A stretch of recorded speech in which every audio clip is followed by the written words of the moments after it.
అసలు చట్టం ప్రకారం మీరు చెప్పే దాని ప్రకారం ఏంటంటే మీరే ట్రాన్స్ఫర్ అని తెచ్చి దిమ్మ మీద పెట్టి పోవాల్సినటువంటి అవసరం ఉంది. కాలిపోతే కూడా ఫోన్ చేస్తే మీరే వచ్చి ట్రాన్స్ఫర్ అని తీసుకుపోయి మళ్ళీ ట్రాన్స్ఫర్ పెట్టాలి. కానీ ప్రాక్టికల్గా ఇవన్నీ ఇంప్లిమెంటేషన్లో జరగడం లేదు. ఇది వాస్తవం. నేనే ప్రతిసారి ఊరికి పోయినప్పుడల్లా వచ్చినప్పుడల్లా నేను ఎస్సీకి ఫోన్ చేసి అయ్యా వీళ్ళకు బండి పెట్టండి అనే విషయాన్ని నేనే చెప్తున్నాను.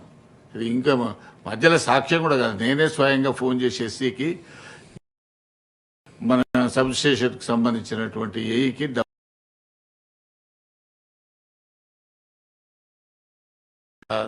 ఈ తుప్పు పట్టిన ఎక్కడో ఒక దగ్గర మధ్యలో పొలాలలో ఉన్నటువంటి వాటిని తీయడం పెట్టడం అది ఓన్లీ వ్యవసాయం చేయనటువంటి సమ్మర్ సీజన్లో తీసి పెట్టేయడానికి అవకాశం ఉంది.